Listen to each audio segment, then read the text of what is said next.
Prabhupada. Hare Krishna. Hare Krishna. Yeah. In a minute, you can start. So just give it a minute. Sure, I'm here. Whenever you're ready, just let me know, okay? Sure. Okay. Prabhuji, please start. Why not? Krishna Prabhu, you have the introduction or something? Yeah.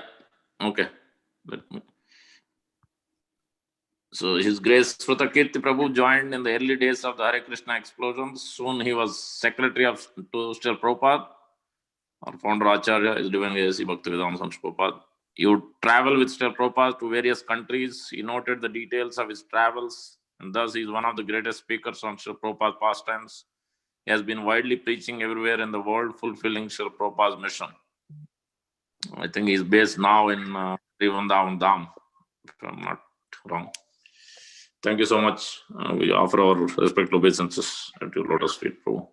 Hare Krishna. Hare Krishna. Vanchakopa Tirubhischa Kripa Sindhuvya Eva Chapati Tanam Pavanebhyo Vaishnavebhyo Namo Namaha.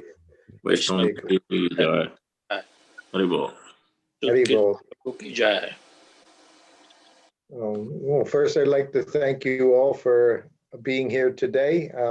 This morning, I guess it's Sunday morning there. Yes, and Prabhu. where this is Central New Jersey, it says? Yes, Prabhu. So what does that mean? What temple is that? This is not Tawako, no? This is... No, it is Plainfield. We have our His Grace Madhupati Prabhu is there. He's our temple president. So he's there on the call. Very good. Hare Krishna. Hare Krishna. Yeah. Oh, that's very good. Thank you.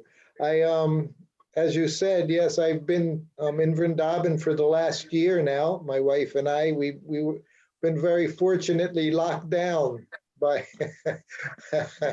we've been locked up here by Radharani and Krishna Balaram. So we're very, very happy, and we hope that they keep us locked up here in Vrindavan forever. I do, of course, like you said, just before everything happened, I had made one of my last trips. We spent 2.5 months going through South Africa, Cape Town, and Johannesburg, and Durban, and Sandton, and then we went to Nairobi, and what was the other, Mombasa? What is called Mombasa. And actually, everywhere we went, these were all places that Srila Prabhupada had gone.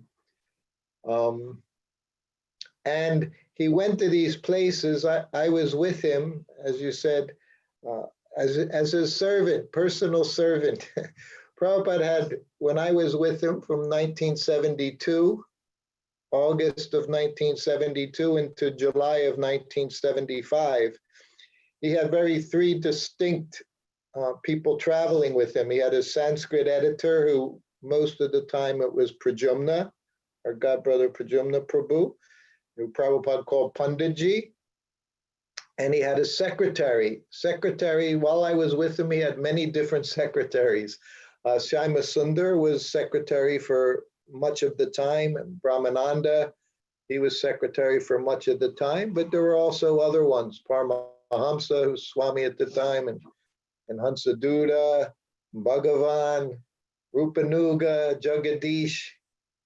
After Shyama Sundar was like permanent secretary, but then after that, I was there for 6 months.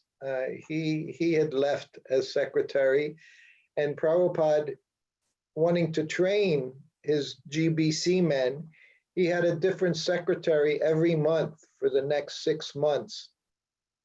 And during that time, he told me it was necessary for me to keep everything organized as the secretaries changed. It didn't work out very well, changing secretaries so often, and it made things more difficult for Prabhupada. So after some months, he brought Brahmananda in again as a full-time secretary. And it's happens very often, just like your introduction. I gave a class this morning. There were a group of devotees that came from the Delhi temple, Radha Parthasarathi temple, about 30 of them with 2 brahmacharis. They were many IT, young, in their mid-20s. And they also introduced me as secretary. And when I'm in the States, they always want to introduce me, especially in colleges and university, as the secretary, because no one wants to be a servant. Of course, us, it's just the opposite. We're different from everybody in the world because our goal is to become servant of the servant of the servant. You know, dasu das anu das. But especially when dealing with university people, they very often say, well, we'll say personal assistant, secretary. But one of the very first things I learned from Srila Prabhupada, this was before I became his servant. I became his servant, like I say, John Mastami, 1972. But about 4 months before then, I had been in the temple in New Vrindavan. I started out in New Vrindavan in April of 1971, a year before. So after a year had gone by, Kirtanananda Swami, he had us drive across country from New Vrindavan to Los Angeles, where Prabhupada was staying for about a month in 1972, in May 1972. And it was 5,000 kilometer drive we did in a van, cargo van, no seats, just a driver's seat and one passenger seat in the front, and it was just a box in the back. So there were about 5 of us. And we drove there just to see Srila Prabhupada. And at that time, I got my Brahmin initiation from Prabhupada. But more than that, it was the very first time I got to be with Prabhupada personally. It was very fortunate, again, because I was with Kirtanananda Swami at the time. I was kind of like personal servant to him, not officially, but I did many things for him at that time. I traveled with him as he would preach. He taught me how to cook at that time. And so when we got to Los Angeles, even though I was just literally a farm boy from New Vrindavan, young, I was 21 years old, just turned 21. And I wasn't a Sankirtan devotee, wasn't temple president, wasn't a sannyasi. I was getting to go on the morning walks every morning because I was with Kirtanananda. And I got to go in Prabhupada's garden in Los Angeles, New Dwarka. The garden wasn't so big, if any of you have ever been to New Dwarka. The Prabhupada's garden was about 10 meters by 10 meters with privacy fence around it. Not even that big. But I learned very quickly going in this garden every afternoon because Prabhupada would speak a little, he would chant on his beads. You know, he sat on his asana, had a little trellis that went above him at that time. And just 4, 5, 6 of us got to go in the garden. And I was one of these fortunate people somehow. And one of the previous devotees, he would read Krishna book to Prabhupada in the garden. This was one of the things, again, one of the things that I learned very quickly about Srila Prabhupada. He really enjoyed his books, reading his books and having the books read to him. This was one of the things Prabhupada did on a daily basis. He would read his books, which again, I found most amazing early on, that he was reading his books. So one of those days in the garden, I know we have a verse and a purport to read. Is that right? Yeah. Yes, you can read, yeah, 9.13, Mahatmas. Okay, we can start with that at this time, and then I can continue on. Sure. So this is Bhagavad-Gita, chapter 9, of course, text 13. And we know Bhagavad-Gita, that most confidential knowledge and most confidential is in the very center. We know this in Bhagavad-Gita. The most important things are there in the very center, chapter 9, chapter 10, where Krishna speaks about the process of devotional service. So this text, Mahatmanas tumam partha daivam prakritam ashrita bhajachan yananya manaso Gyatva Bhutadam Avyayam. And should I read the synonyms or not necessary? You can go ahead, bro. Mahatmana, the great, okay, Whatever. Mahatmana, the great souls, to but mam unto me, Partha, O son of Prita, Daivim, divine, Prakritim, nature, Ashritaha, taken shelter of, Bhajanti, render service, Ananya Manasaha, without deviation of the mind, Gyatva, knowing, Bhuta, creation, Adim, original, Avyayam, inexhaustible. So the translation is, O son of Prita, those who are not deluded, the great souls, are under the protection of the divine nature. They are fully engaged in devotional service because they know me as the Supreme Personality of Godhead, original and inexhaustible. So the purport by Srila Prabhupada. In this verse, the description of Mahatma is clearly given. The first sign of the Mahatma is that he is already situated in the divine nature. He is not under the control of material nature. And how is this affected? That is explained in the 7th chapter. One who surrenders unto the Supreme Personality of Godhead, Sri Krishna, at once becomes freed from the control of material nature. That is the qualification. One can become free from the control of material nature as soon as he surrenders his soul to the Supreme Personality of Godhead. That is the preliminary formula. Being marginal potency, as soon as the living entity is freed from the control of material nature, he is put under the guidance of the spiritual nature. The guidance of the spiritual nature is called Daivim Prakritim, divine nature.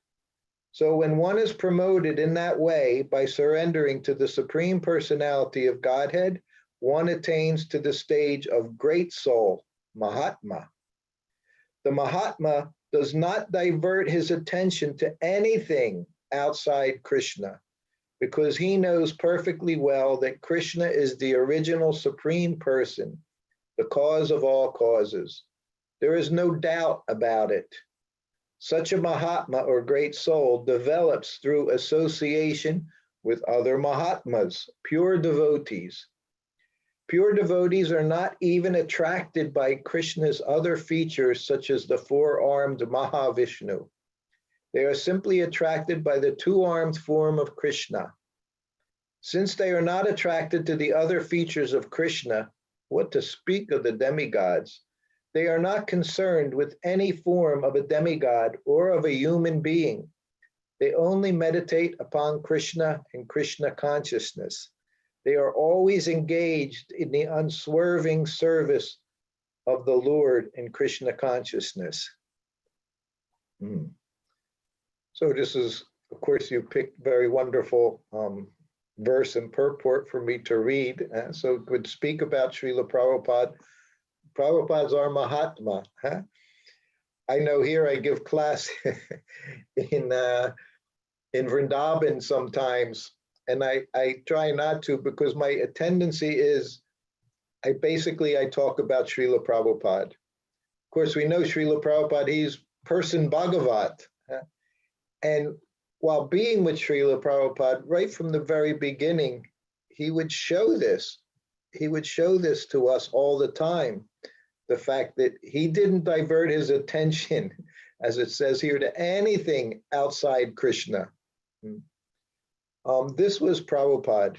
Again, I was with Prabhupada 2.5 years, which was, as to be with Prabhupada personally 2.5 years. As his servant, I spent more time with him. Nanda Kumar was about 1.5 years.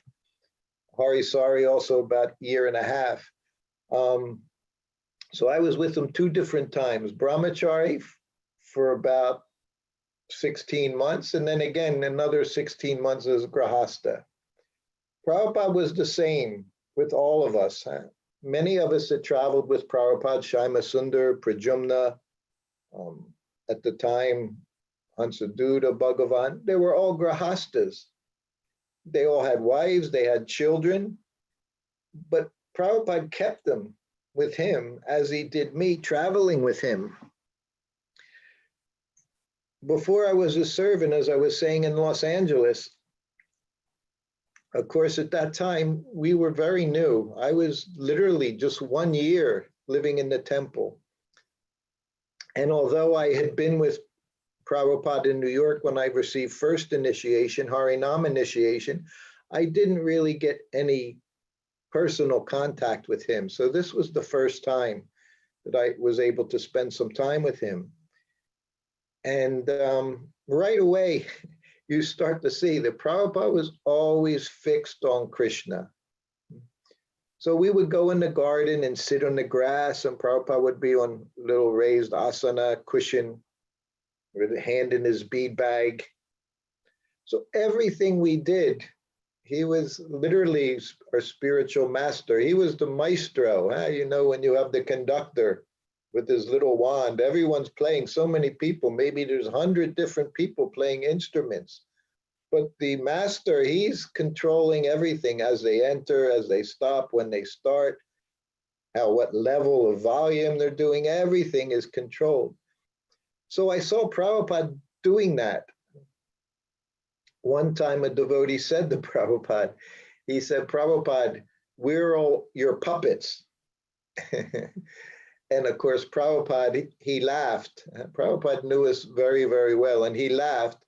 And just like, you know, the puppet master, huh?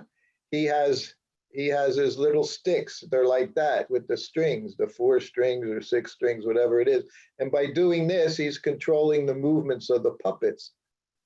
So when the devotee said that, and I didn't even realize it at the time, how Prabhupada was doing that, but he said, yes, he said, I want you to go like this, he said, but you're going like this. So the movement, of course, looked very, very similar, unless you have proper vision. And that's what I saw. I just saw him moving his hand. But he literally was moving his hand one way, saying, you're doing like this, and I want you to do like this, he said. So somehow or other, with us who weren't Mahatmas, we weren't pure devotees, we were beginning. Prabhupada said initiation. He said initiation isn't the end. Initiation is just the beginning of spiritual life. You were giving the opportunity to make progress in Krishna consciousness. So he was so adept and so pure. His desire was so pure that even with us imperfect individuals, thousands of them, he was able to spread Krishna consciousness all around the world. So I learned many things very quickly in that garden, just watching Prabhupada. I had no idea at that time. Again, I was just in New Vrindavan. I was milking cows, fixing fences, doing what you do on a farm, baling hay. You know, we were throwing bales of hay in the summertime onto this tractor because soon winter would come. All the cows would have to eat the hay, the processed hay. So I went there, but now I was getting to see Prabhupada. I saw him on the morning walk. I would listen to him speak to devotees and in this garden. And I got to see for the first time that he had a servant. Prabhupada had a personal servant. And I was overwhelmed to see that somebody actually got to take care of him. It was something I never even imagined. He would go sit on the Vyasasana and the servant would help him onto the Vyasasana. He would take his cane. He would give him his spectacles for the Bhagavatam class, you know, open up the spectacle case, put the book down, fix the book, take the cane again. So I was enamored by watching the servant that somebody got to serve the pure devotee. And I was so overwhelmed by that person who was Nanda Kumar. I would watch him as much as I would watch Prabhupada. I was watching Nanda Kumar thinking, somebody gets to do this. I never thought, I want to do this, but it was so wonderful to see that somebody got to do that. And I was watching his servant so much that one time the servant looked at me and gave me a look like, why are you looking at me? And of course I turned away and again I started looking at Prabhupada. So now in the garden, although I didn't know it, I was already kind of in training because 3 months later, I'm going to be Prabhupada's servant. And I would just watch him, because every move he made, this is Mahatma, this is the pure devotee. Everything he did was in Krishna consciousness. When you saw him finger his beads, chant the mantra so nicely, just look at us with those transcendental eyes. I'm sure if you listen to the devotees talk about Prabhupada, they'll always tell you about his eyes, how so much compassion was there, so much love was there. So the one time, and it's just a bunch of youngsters. We were all youngsters in Krishna consciousness, around 1 year, 2 years. The seniors were around for 5 years. That was senior devotee at that time. He was considered very, very special, advanced. These devotees had been around for 5 years. So Prabhupada sitting there, and we're literally his children in every way. We're just watching him with so much awe. And he sat up, and he always sat up. Prabhupada always sat very straight, but he sat up, and he hand in his bead bag, and he went, Govindam Hari Purusham Tamaham Bhajami. And he's looking at us. And then he said, we're proud, he said, to be servants of Krishna. He said, that's our pride. He said, everyone is servant. He said, you're serving your family, serving your wife, you're serving your parents, serving your children, you're serving your boss at work, you're serving your dog. Everyone is servant. He said, but our pride is we're servants of Krishna. And again, he said, Govindam Hari Purusham Tamaham Bhajami. And we're just looking at Prabhupada. So this is what he did. He always showed us Krishna. And then he looked at me. I became the designated Krishna book reader, because the previous person, he went back to his temple. And when we walked in the temple, Karandar, he was the most famous devotee back then, 1972, GBC. Even Prabhupada, if he wanted something done, he knew he could count on Karandar.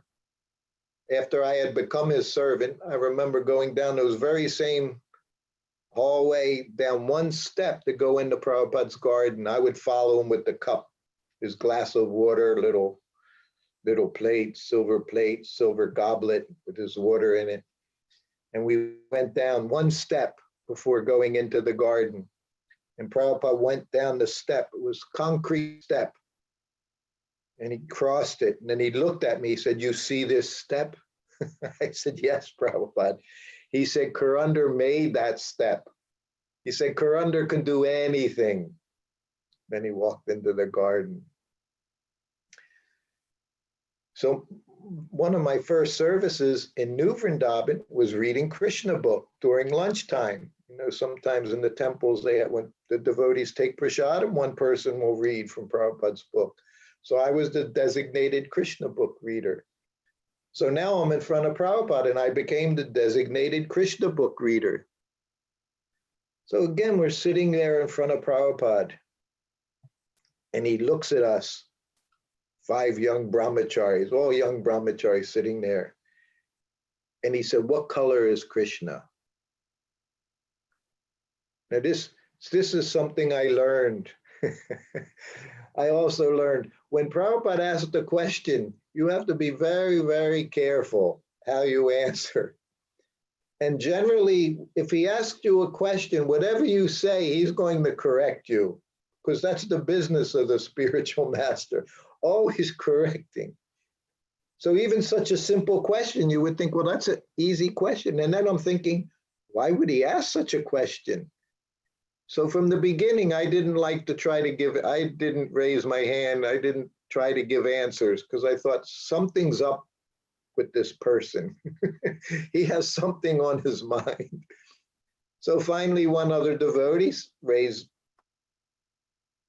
it's described in Krishna book that Krishna, he's blackish, like the monsoon rain cloud, like the monsoon rain cloud. So he is very smart, this boy. He's quoting Shastra. He's quoting 10th canto. He's quoting Krishna book. So how could he be wrong? And as soon as he said it, Prabhupada looked at us and he went, this was a head shake, not the tilt. This was the no. So I learned. I already knew Prabhupada, he's got special agendas. He's going to always show us something. And Prabhupada shook his head. And then he pointed up to the sky. He said, Krishna's blue. He said, the sky is blue because it's reflecting Krishna's bodily effulgence. So that was it. That was literally 49 years ago. 49 years ago, I learned that the sky is blue because it's reflecting Krishna's body, his effulgence. So this is what it means to be Mahatma. Everything he does, he's showing you Krishna. And everything he did, he would show us how to see Krishna. Not waiting to see the threefold bending form, but no, to see Krishna in everything. That's the process of devotional service. We have to learn to see Krishna every moment. This is what Prabhupada, he saw Krishna in everything. I would just watch Prabhupada put tilak on in the morning. And I would say, you just watch him put tilak on, you can become Krishna conscious just by watching the way he put his tilak on. Just by watching him as he would unzipper his white bag. Every movement he made, you saw consciousness there. Nothing was ever just nonchalant without thinking. Everything, you could see that consciousness. When I became his servant, and I've heard this from other servants, we were on an Air India flight. And it was in Delhi, right here, locally in Delhi. So it was this big 747 back then, Air India. And I guess we were flying to Mumbai. So we're sitting there, we're already sitting down. Prabhupada was in coach, right? Economy seats, not in first class. We're sitting and people are boarding. And as we're sitting there, they playing music.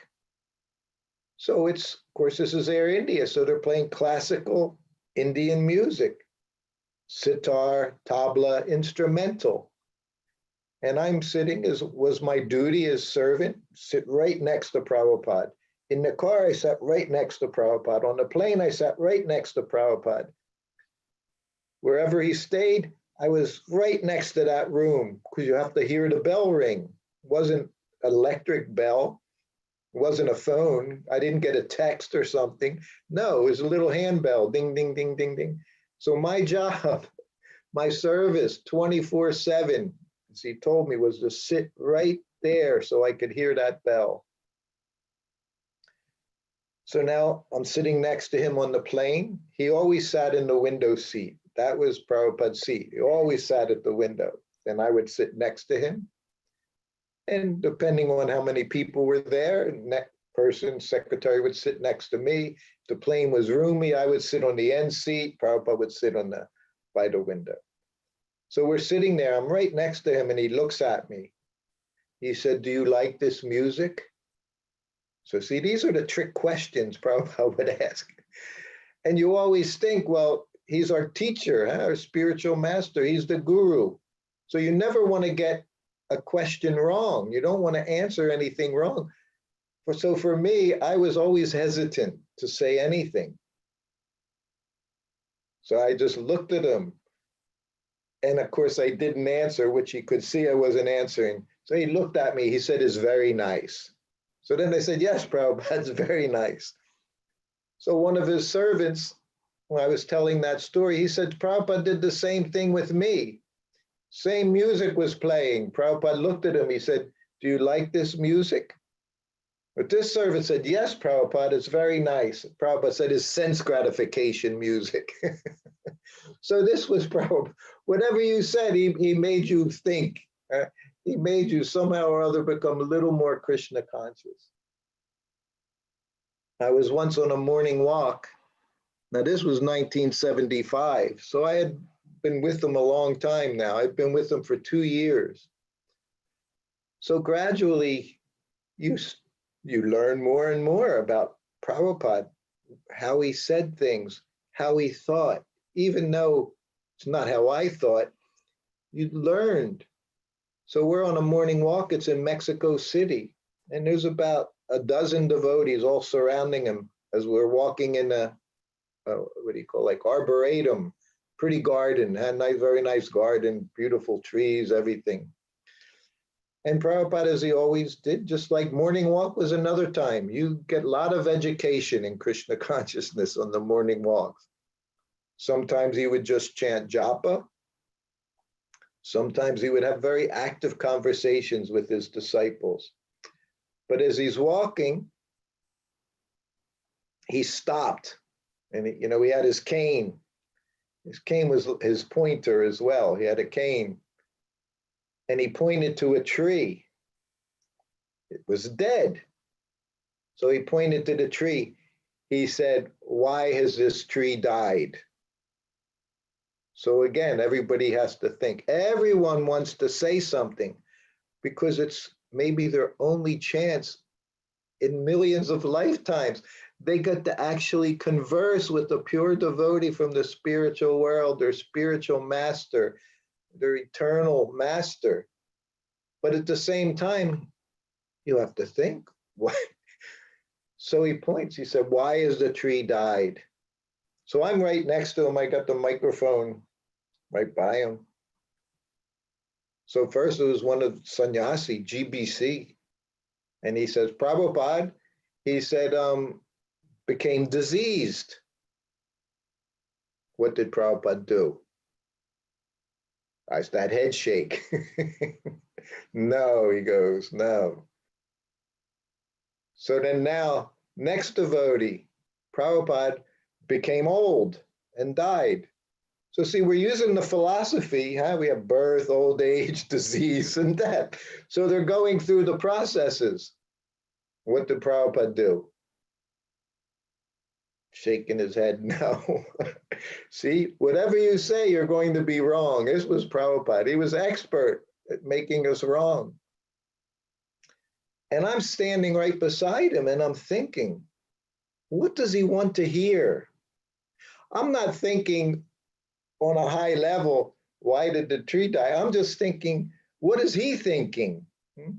And this is what we want to do. We want to figure out, what does the pure devotee, how does he see things? What does he hear? What is he thinking? So I'm thinking, and I said, "Prabhupada, the spirit soul is left." And he looked at me, smiled. "Yes," he said. Right? Doesn't matter what it is. If spirit soul's there, life is there. Spirit soul's gone, it's dead. Nothing happens.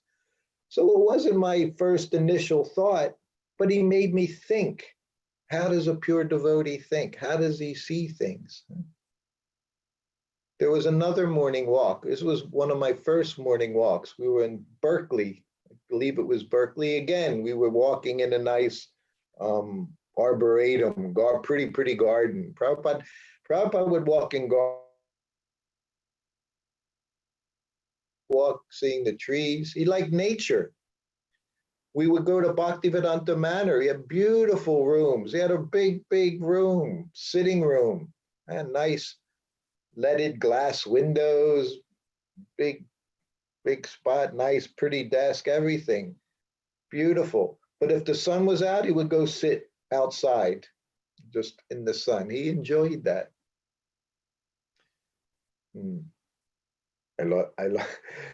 So we were walking, another morning walk in Berkeley, and from where we were walking, we were like on a hill. It was a hilly area, and you could see the whole city of San Francisco, all the skyscrapers.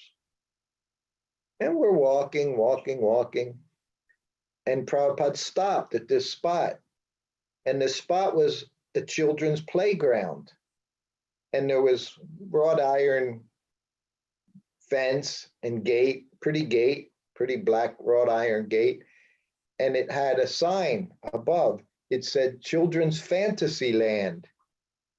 Well, we're walking along and Prabhupada stopped. And he got his cane, his pointer stick, and with his cane, he went across, he said, children's fantasy land. And then he pointed to the city of San Francisco. He said, adult fantasy land. So this is what it was like. He always made you think, how to separate Mahamaya, Maya from Krishna. He always made us see the two sides of Krishna. I would say the backside is Maya, front side, that's Krishna. So he'd always teach us how to see Krishna. This is the business. This is Mahatma, real Mahatma.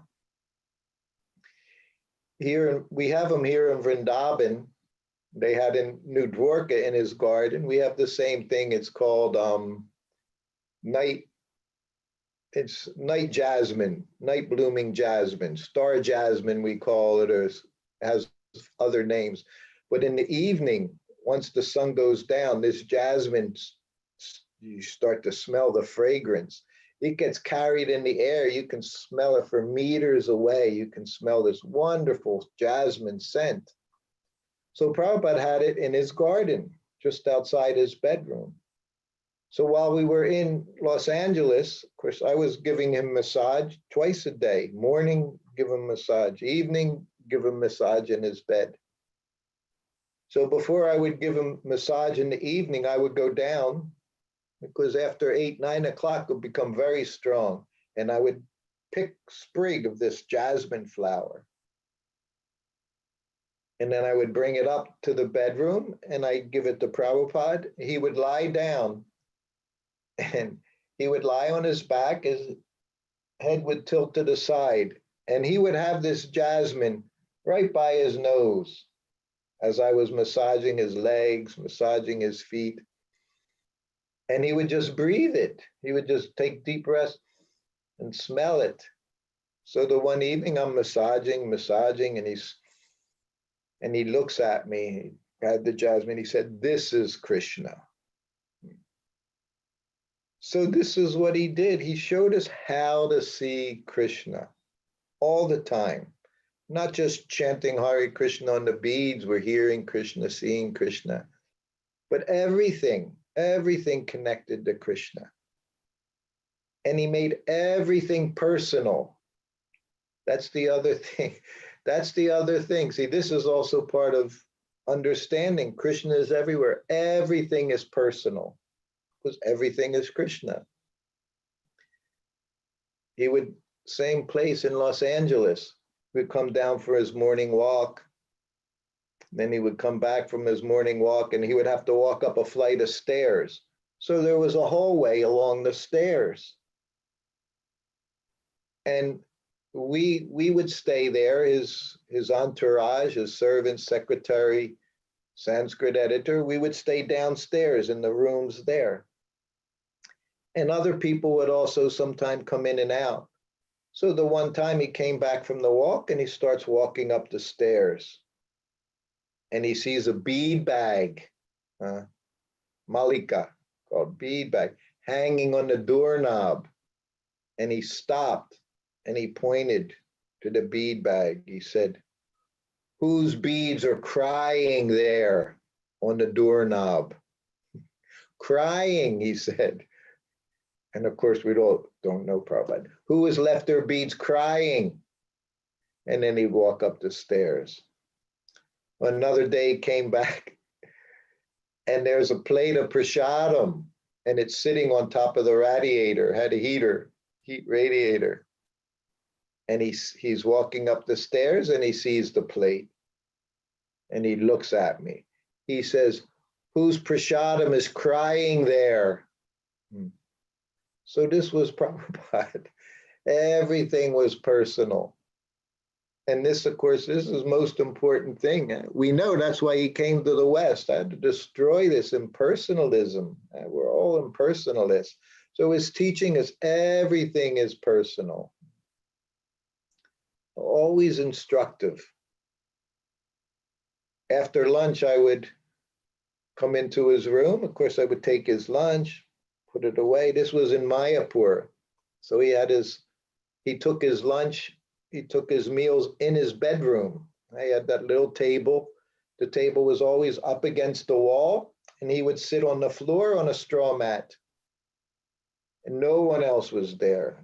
He took prasadam, very wonderful. You see, there's one very nice video in Australia. You see me walking in and out with different things.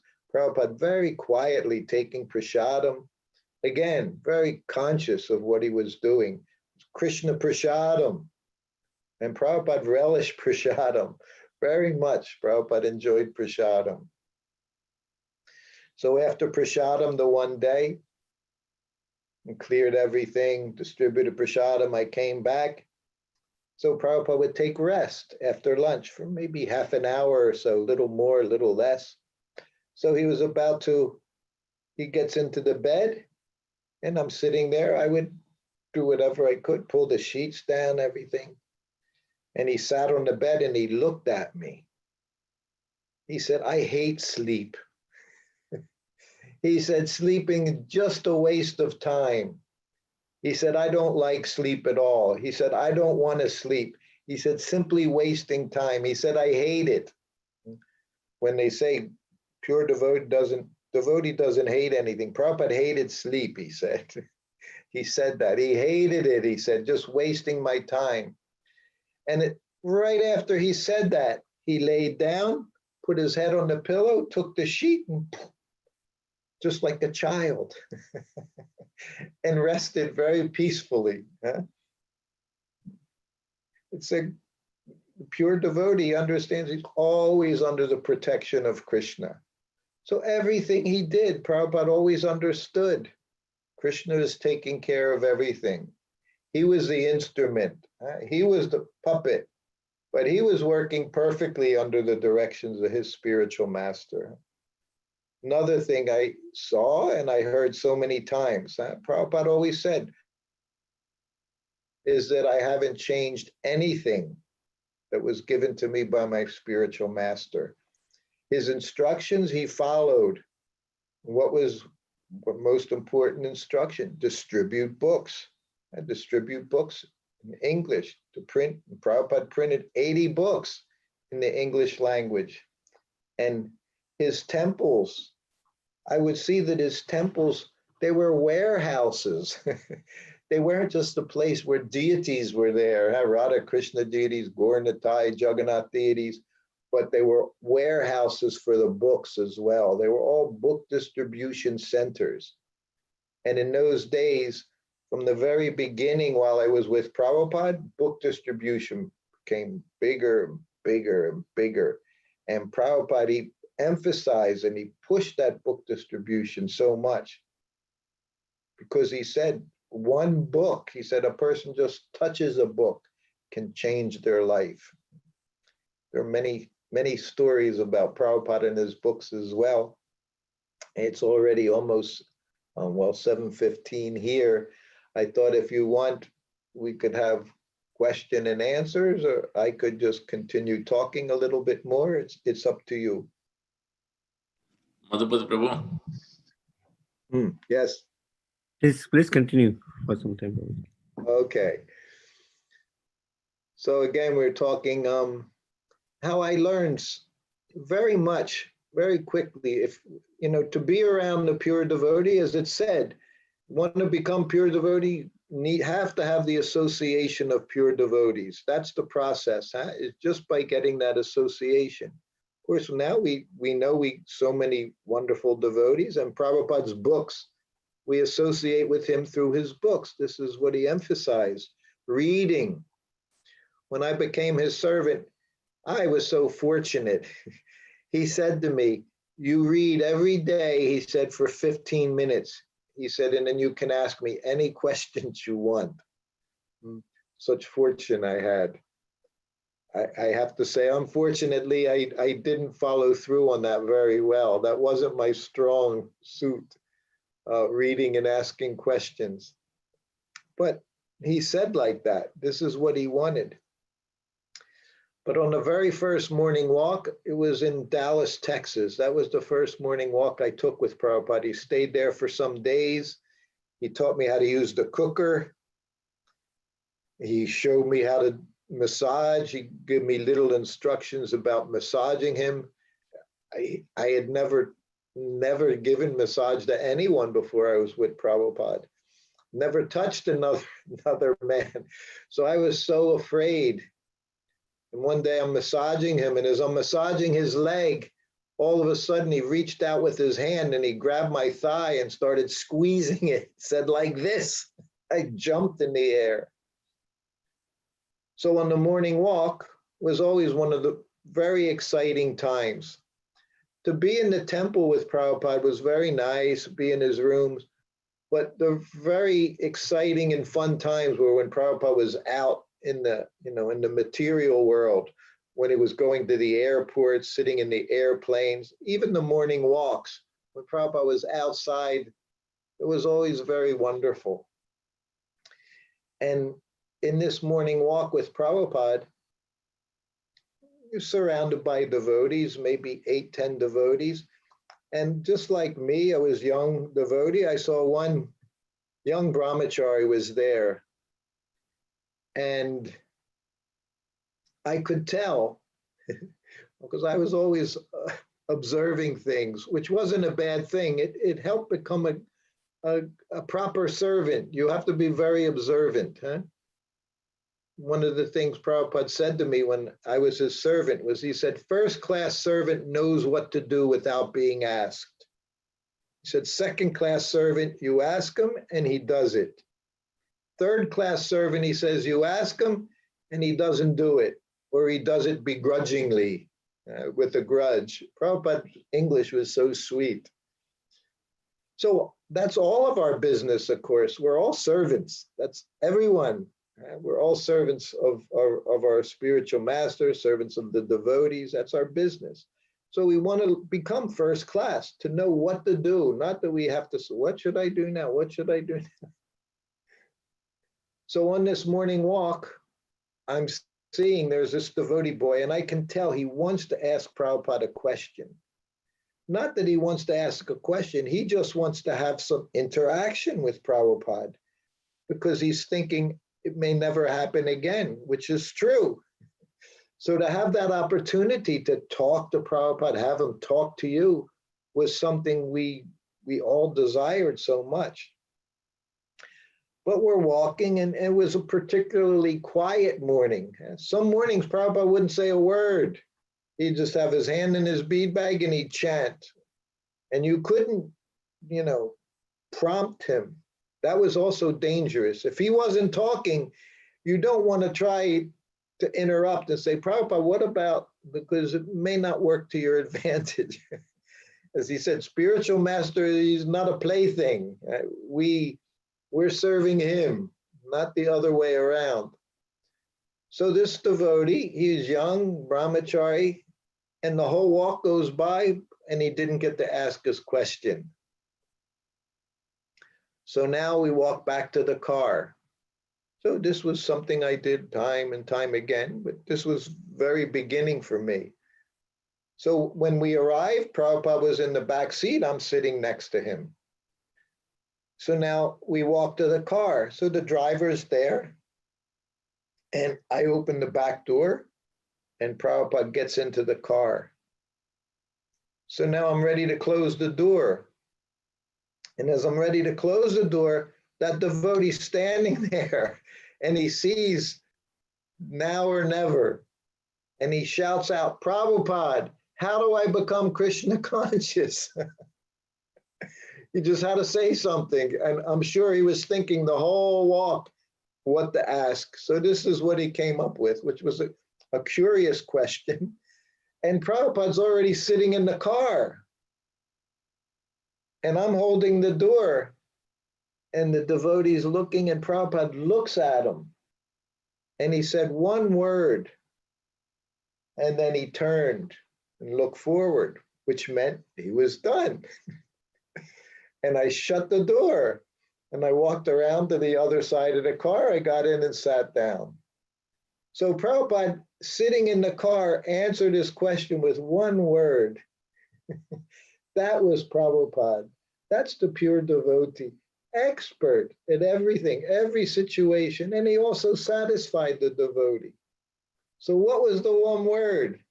How do I become Krishna conscious? And it wasn't chanting, because we can be chanting anything. You can chant water, like he said, water, water, water. So it was very specific. Does anyone know? If you read my book, you would know this answer, perhaps, if you remember. Desire. Desire, yes, which is everything.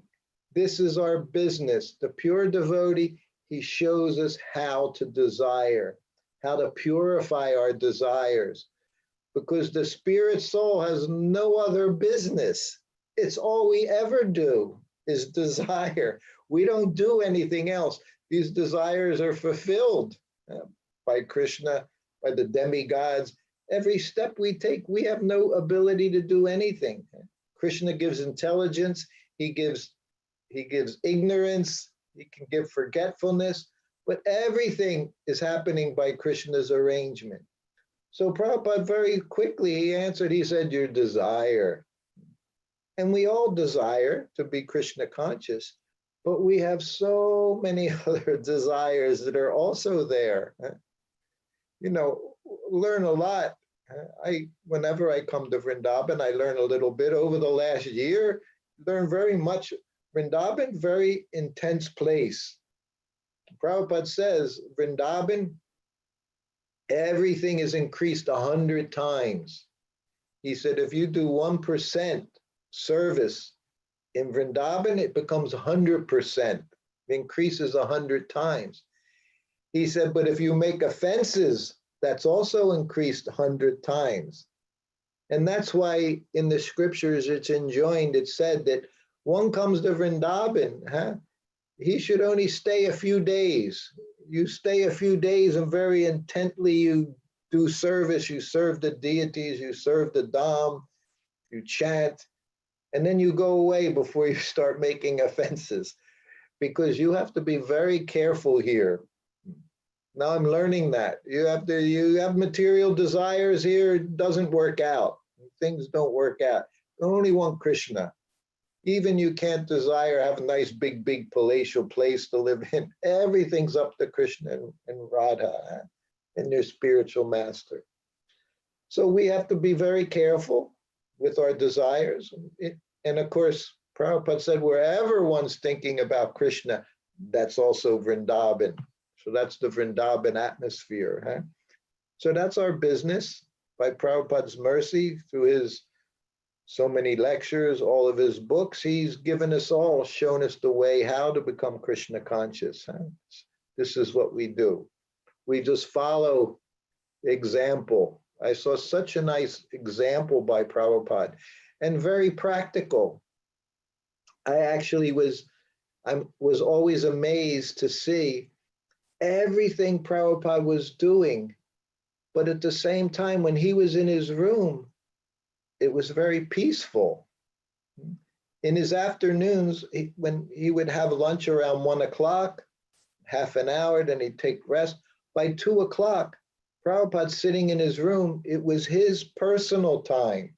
Wasn't like he was a Acharya, spiritual master. He was a devotee of Krishna, lover of Krishna. He would sit behind his desk. He would read his books. I saw him read his bookshelf while I was with him. It increased from 4 or 5 books, and then there would be 10 books. Then there were 20 books, and then 30 books. As the months went by, it increased. And every book that was there, Prabhupada's happiness increased and increased. But they were the only books in his room. He didn't have other books. There were no other magazines. There was just Back to Godhead magazine and Prabhupada's books. And sometimes when devotees would come in the room and they would sit down, and Prabhupada would say, take a book and read. He was always training us, showing us what to do. And he would say, take a book. And it was always the same. Inside, I would laugh to see the devotees, how they had to learn. And that's why he did it. He did it to teach them. So we'd say, get a book, read. And every time devotee would say, which book, Prabhupada? And what would his response be? Any book. Any book, he'd say. So then they grab a book. And again, he'd say, read. And they would say, where? He'd say, anywhere, just open the book and read. So he'd show us Krishna, as he told me personally, Krishna is there in every word, he said. Just opening the book, he said, and reading one word, he said, you can become Krishna conscious. It's how easy Prabhupada made this process for us. Just anything. He gave us all these books. He gave us so much service. He gave us the deities. He gave us the temples. He gave us prasadam. And what did he say? Everything I'm showing you, he said, I've been doing since I was a child. He said, nothing new have I introduced. He said, the only thing was the books. That was the only one thing. And that was the order of his spiritual master, to give these books.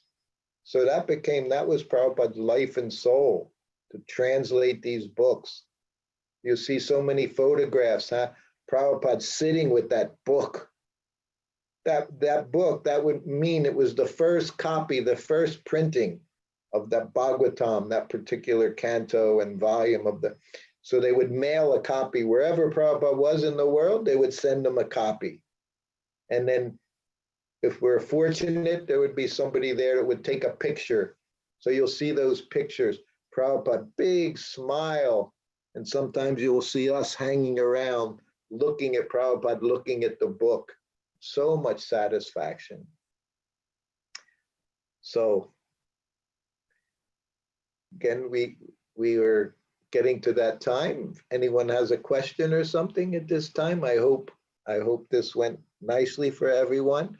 I was very happy. I see there's a nice group here. My respects to you all. You just do as you're doing, help the temple.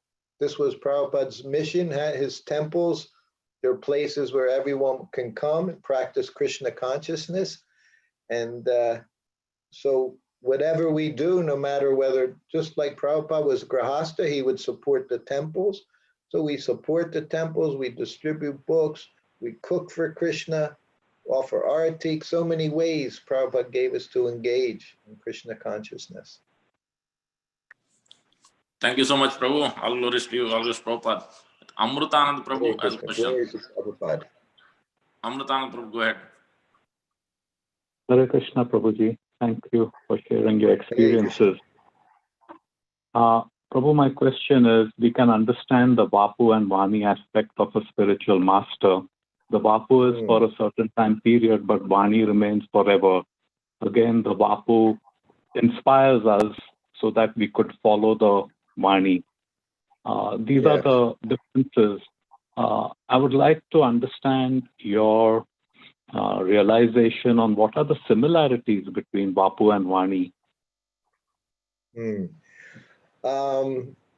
That's you're talking to a person who is very, very dependent on Prabhupada's Bapu, a personal association.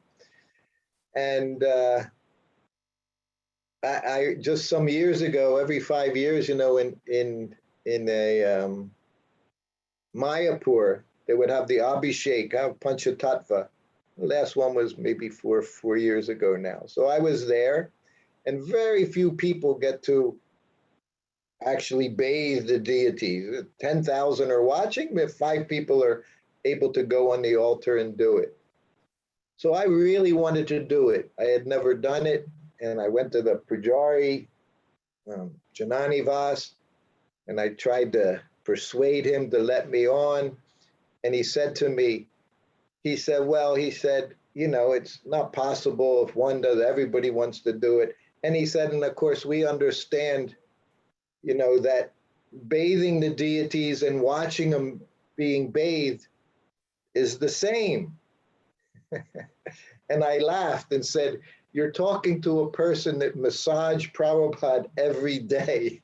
I said 1,000 times. I said, I don't buy that philosophy. I said, massaging Prabhupada and watching him get massaged is not the same, in my opinion. I'm a Chinta Beta Beta. I'm on the other side. It's different, simultaneously one and different. Is what I found, of course, just like now, this is This is my association with Prabhupada personally, with Prabhupada's Vapu. It's how I feel when I speak about Prabhupada. I'm with Prabhupada. You know, it's not just instructions. It's all very, very personal. If you read my book, you'll see the same thing. Everything I talk about was very personal. And in fact, I remember 11 years ago, I got on Facebook, and very quickly I got friends, but I didn't get on as a social thing. I got on there, and every day I would put a picture of Prabhupada and a quote from Prabhupada from his letters, which were also very personal. And then I find myself reading his morning walks, you know, his conversations in his room, because it's how I feel close to him is on that level. So it doesn't mean this is what everyone should be doing, but we have to find that place. We have to find the Vani where actually we feel, because everything is personal. Just like he said, whose bead bag is crying, whose plate of prasadam is crying. Our whole point is to understand Krishna as a person, to see Krishna everywhere. This is what he did. But after he left, back in 77, I saw when he was here, devotees could engage in service. You know, not everyone was very strict. Not everyone were sadhakas. Not everyone chanted rounds, not necessarily even followed the principles. But with Prabhupada's presence, he engaged them. He allowed them to do service. Some of them did dynamic services during that time. But if you want to have that association, it becomes very important to follow the instructions. After his departure, that's what I saw. If you want to have that, his association, if you want to have his presence, then like he said, you follow the instructions. Like he would say to us, I'm never alone. I'm always with my spiritual master, because of following the instructions. And we know when we read his books, you know, you can read books 5 times, 10 times, 20 times. There'll always be something fresh in there. And I know myself, you know, some of these things I've said dozens of times, so many times, but it's fresh. It's fresh. His presence is there. In the association of devotees, Lord Chaitanya is there. When you speak about Lord Chaitanya, his presence is there. When we speak about Prabhupada, he's present there. So that's our goal, always to be in the association of the pure devotees. So what I see, and now, you know, like it said, Krishna, for the devotee, Krishna makes all arrangements. He's protected. And, you know, I can say at this time of my life, I wanted to be in Vrindavan. I'm on a tourist visa that expired 6 months ago. And they keep extending and extending because of this lockdown. So somehow or other, everything I wanted, it's been given to me. I'm here in Vrindavan. I'm doing service in Vrindavan, helping my godbrother, the temple president, Panchagoda, who's been vice president for 10 years and now the president for the last 11 years. Somehow or other, my wife, she's begun a whole department within the deity department, the deity maintenance department. Her and a half a dozen, sometimes up to a dozen ladies are cleaning all of the jewelry for the deities. They're polishing the silver. They're doing things that hadn't been done. No one was actually doing it. Things were putting things away, but she's on her own somehow or other by inspiration. She started this whole department now. So she's gone now. She's gone 12 hours a day. And these women, these Matajis, they're doing something they thought could never happen. They're actually working with the deities' paraphernalia, which is non-different from the deities. So they're engaged in personal service as well. So everything comes from desire. And if we're fortunate enough to, you know, to be in a situation where we can engage full time like that, it's a very wonderful thing. But wherever our position is in life, I've seen Prabhupada is an example, every stage of life we can see. So whether we're a grahasta with a family, you know, it's what Prabhupada did. You know, he was pure devotee. He said there was not a time in his whole life when he didn't think of Krishna. So that's our Prabhupada.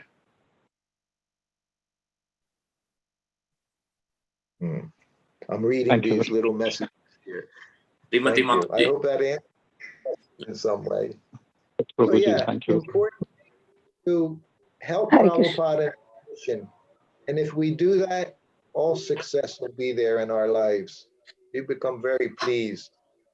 You know, like we say here, and of course, you know, in India, everyone wants your blessings. You give a class, when you're finished, everyone wants your blessings. And as Prabhupada would say, blessings are there. You just have to take them. You do something, and then you get the blessings. They're there for everyone. Hare Krishna Mataji.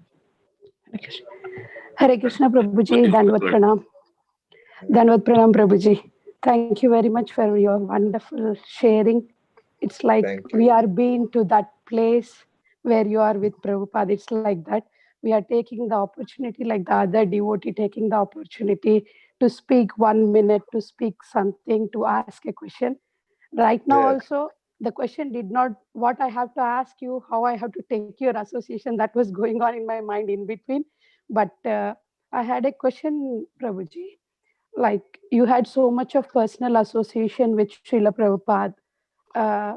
In the course of time, you might have got so much attached to Srila Prabhupada, and not much time, I know, like 10 years, 12 years, 15 years, but that was not really big time you spend with Prabhupada in course of your whole life. But the moments were very, very much touching, very much affectionate, very much loving.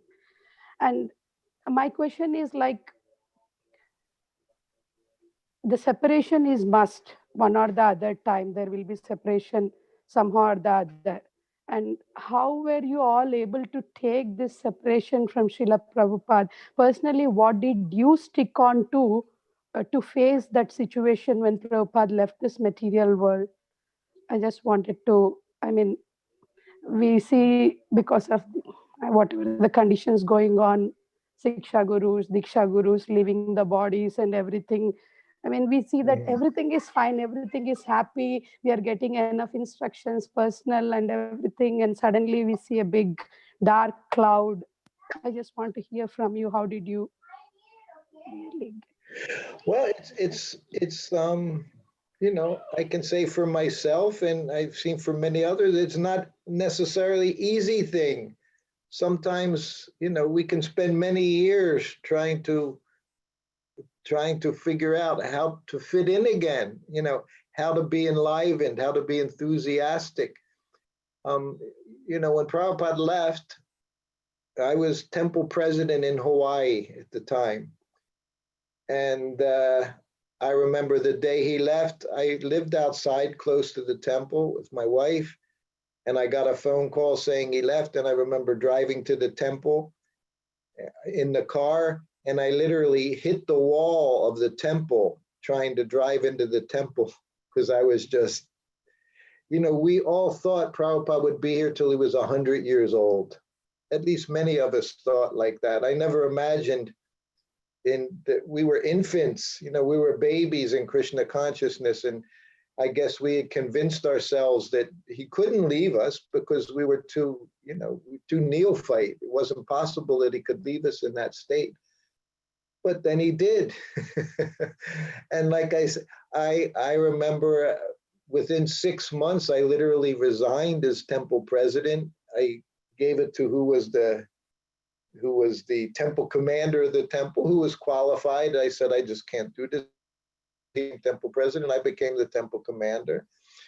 You know, a few years later, I was in Los Angeles, and you know, within 6 years, I was out of the temple. I had 3 children, a wife, no money, no idea what to do. So it was a process. It's been a long process, and it's been you know, my book, I wrote my book, I started writing 1996. So it was 20 years after Prabhupada left. And I wasn't in the best of shape. I was very dried up. I was going to the temple for festivals and things. I had a business, I had a family. You know, as a grahasta, you could become very distracted. So many things you have to do. I don't know if what I'm saying is actually very encouraging, but we just have to keep at it, you know, and is what I found when I started writing, which also, it was almost by accident. It was, internet was there. And I literally just started putting little stories online because I saw other people doing it. And I saw them bickering and fighting, and I became disturbed. And I put literally 2 sentences on, and the next day I put on 4 sentences. And all of a sudden, this inside of me that was dormant, it just like exploded. And over the course of a year, I had a book, just writing little, you'll see my book, you'll see it's one story after another. It was all separate stories, one after another. And then it sat for another 6 years before I actually finished it. So main thing, as it says in this verse and purport, if we have to take shelter of advanced devotees and those who are enthusiastic in Krishna consciousness, and those that can enthuse us in Krishna consciousness, because not everyone, you know, necessarily enthuses us in Krishna consciousness. Some may do the exact opposite. But our job is to find those people that help us in our Krishna consciousness. Whatever is favorable, we accept. So that means people as well, devotees as well. We want to find those that help us, encourage us in our Krishna consciousness. And there's many of them all over the world. You know, I see it myself. It's another reason I'm happy to be here in Vrindavan Temple. You know, I'm giving classes, I'm assisting temple president, I'm on different committees and things. I never did that. I always avoided, I would travel and speak, and wherever I lived, that temple, I tried to not be involved in because I'm not a good manager. Prabhupada said I was too easygoing. Once they asked me to be temple president in Hawaii, and Prabhupada said, Srutakirti, he's too easygoing. It's just not my thing. I later became the temple president in Hawaii, and I was very, you know, things went well by Krishna's mercy, by Prabhupada's association and example. I knew what to do and how to do it, but to have the temperament, you got to be very strong, you know. So this temple president here, I appreciate him very much. I see he's very sincere. He has no motives, just wants to serve Krishna, like many Prabhupada disciples at this time in our life. We're in our 60s, we're in our 70s, some are in their 80s. And I see them, their intentions, were trained up by Prabhupada. They just want to do something for Prabhupada. So that's what we have to do. We have to have that desire. We have to figure out how to kick out ourselves out of these material desires. Even in family, I remember Prabhupada said to me once, he said, Grahasta, he said, husband, he should appear attached, but be detached. The trouble is, you see very often it's just the opposite. They're actually attached, but they try to appear detached because they think, oh, I don't want anyone to think. So attachment is there, but we don't want to show attachment. So anyway, this is like we learn, huh? And I'm just, you know, happy to be able to do something, try to do some service, because there's nothing else, no other purpose in life at this point. Thank you very much, So Prabhuji. you find once the guru is gone, which it happens to all of us, we're all going to be gone. Huh? One day or 10 years, everybody goes. And as often as it happens, it's still startling to us. Every time somebody leaves, it's shocking. But at some point, Prabhupada was never shocked by it. It was a very natural process that happens. But we're protected by Krishna. That's our business. We have to develop that faith, as it said, with no doubt, Prabhupada says in that purport. There is no doubt. The devotee has no doubt that if I just serve Krishna, he'll protect me. Because he told Arjuna, you declare it. You declare it. And Prabhupada, he declared it. So when I have complete faith in Prabhupada, that's the one thing I was very fortunate to develop, being with Prabhupada for so long. I had nothing, but I trusted him. I believed him. I saw him, Prabhupada. Okay. Hare Krishna. Thank you so much, Prabhu. I think for those devotees who are on the line, Prabhu, Great Srutakirti Prabhu has a wonderful book. What is the difficulty, if I remember correctly? How Yes. we get it, Prabhu? You want to provide a link or anything in the chat so that devotees can know? I'm just now arranging with a god sister. She's there in the East Coast in Virginia, Maya Priya. Her name is Maya Priya. She's arranging to have books in the US because they haven't been there for a long time, and shipping them there costs more than the book cost, just to get them there now. Shipping is so expensive. So within a short time, some weeks she should have some available, I think. And I'll let you know. I'll send you at that time some information. In the meantime, I know it's on Amazon as an ebook. If anyone wants to get it that way, what is called soft version of it through Amazon, you can do that.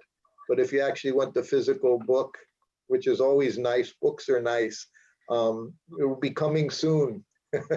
Thank you. Coming soon. Wonderful. So again, thank you for the information. Yeah. Thank you. Anybody else has any questions?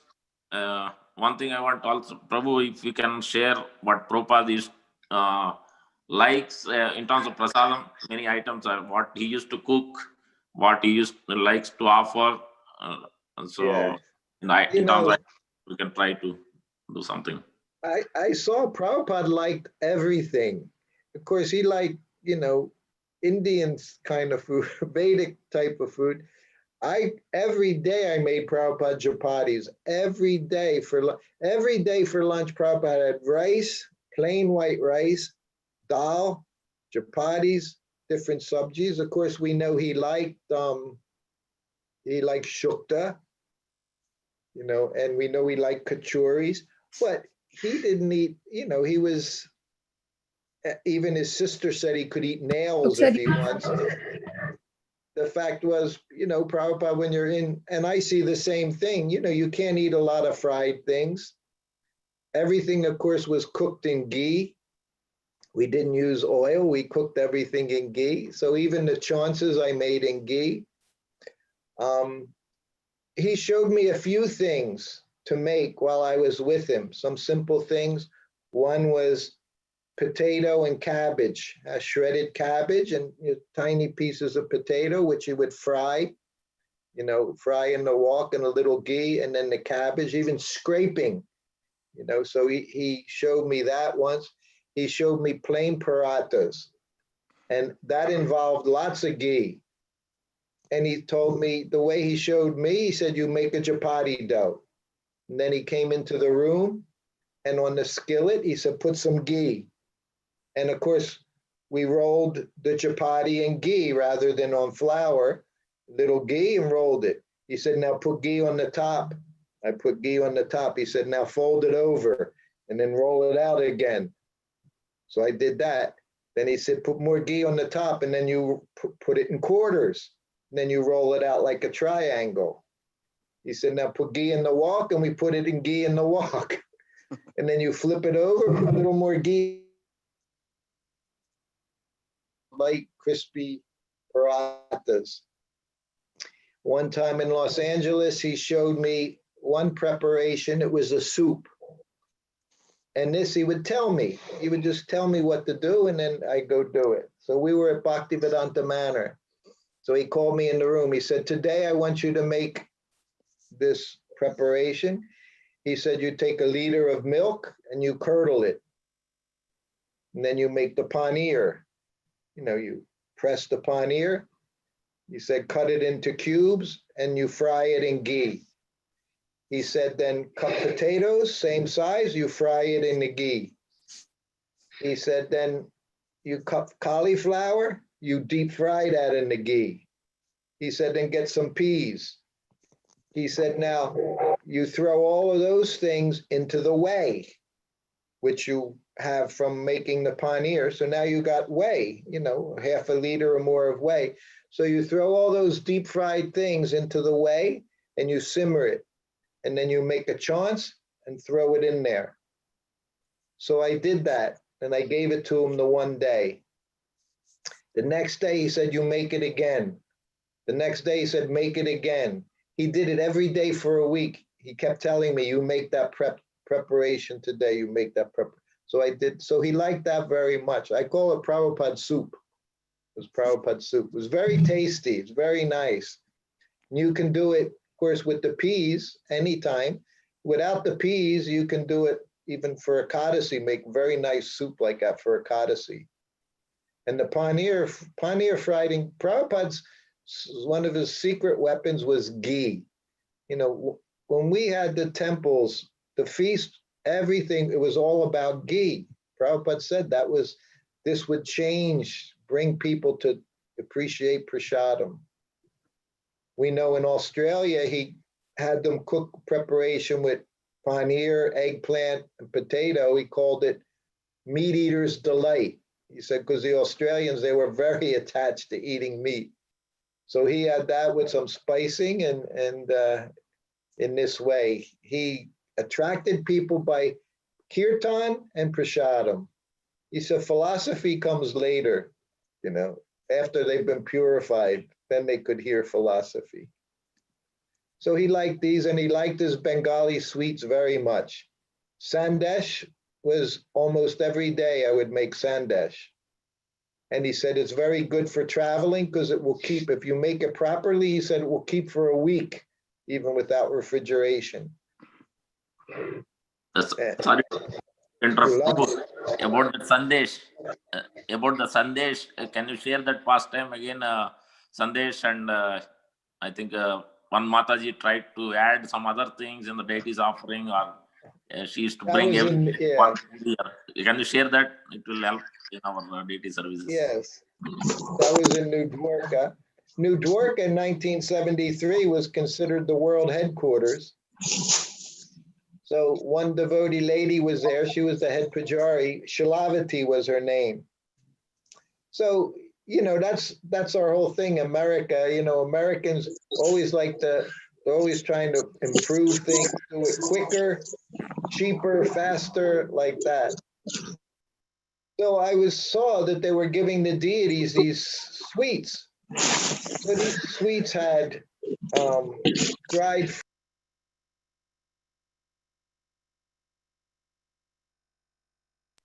Oh, you can hear me still, yeah? Now, yes, yeah. We lost it. Okay, I got muted. So I saw these sweets that were getting made with literally Quaker Oats puffed rice. I don't know if you're familiar with that and if they still have it in the States. It's not like the puffed rice in India, it's different. And they were giving these sweets to the deities. So one day I took the Mahaprasadam. So on his plate, I put the sandesh and I put 2 of these sweets made with puffed rice and dried fruit and nuts and peanut butter. And I put it on Prabhupada's plate. So he's finishing lunch and he says, what are these sweets? And I did it deliberately because I knew he wasn't going to care for these things. I knew Prabhupada somewhat. He said, what are these sweets? I said, I said they're making in the temple. I said, they're offering these to the deities. And he said, always nonsense. He said, nonsense, always changing. He would say, you Americans, always changing everything. He says, why are they making these bogus sweets? He said, I showed you. He said such wonderful Bengali sweets. He said gulab jamums, rasgullas, sandesh, burfi, like that. He said, why are they making these things? Why are they inventing? So this was always our disease. It's still going on in our society. So many inventions pop up. Unfortunately, there's not always someone to correct things and bring it back. Prabhupada said our society could be destroyed by the deity worship, by changing deity worship. He said could destroy the society. With standard, that's one thing. You see in India, they're very happy to keep things the same, not change over, generations. They just pass it down. They don't change. See, and in the West, it's the exact opposite. There's no foundation. They always want to change everything. So that's what happened with the sweets. Other things in deity worship, same thing. They would change, and Prabhupada said, just do what I showed you. Don't change it. If we do that, then that's the safe way of doing things. Just follow the leader. Prabhupada said, first learn to follow, then you can lead. But if we don't know the proper way to follow, we'll never be a good leader. And that's very important, to keep the standard of what Prabhupada gave and to know what that standard is. And that's one thing I've seen, and just like, Mataji was asking about, and you were asking about Bapu and Vani, is you can read all of Prabhupada's books, but you can still not understand how to do things correctly, how to serve correctly. Prajumna told me once, he said there's three things. You have the deities, you have the books, and you have the guru, the pure devotee. He said two of those things are passive. The books are passive and the deities are passive. We have 50 of us here. If we all read one chapter, we'll all have a different idea of what exactly it says there. We see this. People argue all the time. All they do argue, we should do this, we should do this. And you look at the deities and I look at the deities, we may see it very differently.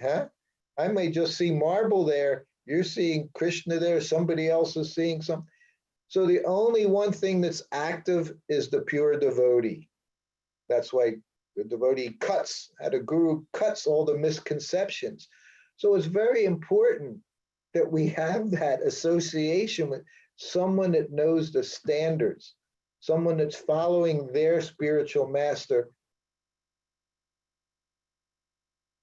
Anything. And I got to see that over time. Everything Prabhupada said was backed up by Shastra. He didn't invent anything. As he says, I didn't invent. He said, that's the miracle. So that's your business. As leaders in the society, you have to stay close to Prabhupada's standard. You have to know Prabhupada's standard of how he did things. And I see that and that's why even hearing these stories, Prabhupada, how he did this and how he did that. And I even see my own stories. I hear other people they tell them completely different than what I experienced. So this is Kali Yuga. It's very difficult, so we got to pray a lot, and better they say, when in doubt, do without, keep it simple. Prabhupada said the process is very simple. We keep it simple. We chant Hare Krishna, we follow the principles, we do the classes. He called it the routine program. Stick to the simple routine program. Everything will be successful. He said, and preaching is there. He said, if you preach nicely, he said, everything else will follow. All the management, everything will follow nicely. He said, with preaching is there. So that's what he said, preaching is the essence. All right. Thank you so much, Prabhu. We'll do this again sometime if you all desire. We can meet again in a month or so. Yes. Please, Yes. Prabhuji. Madhubaj Prabhu. Right. Yeah, very thank Yes. you to Srutakirti Prabhu. Thank Hey, you very Krishna. much for enlivening us with Srila Prabhupada Katha. We like to hear more and more. Thank you, everyone. I really appreciate the time. In this way, we get to associate with the pure devotees. Okay. Yes, Prabhu. Hare Krishna. Everybody can Bye. switch their videos. Offer your pranams to Prabhuji so that he can see you and we can see him. Hare Krishna. Hare Krishna. Thank Prabhu, you. Hare Dhanyavad. Krishna. Hare Hare Krishna. Jai. Srila Prabhupada Hare ki Krishna. jai. Jai. Hare Krishna. Jai. Vanta. God bless. Krishna. Jai Srutakirti Prabhu ki jai. Jai. Jai. Hare Krishna. Hare Krishna. We'll communicate with you, Prabhu, for the next slot. Thank you very much, Prabhuji. We like to offer our humble obeisances to all the Vaishnavas. Vancha kalpatarubhayasya.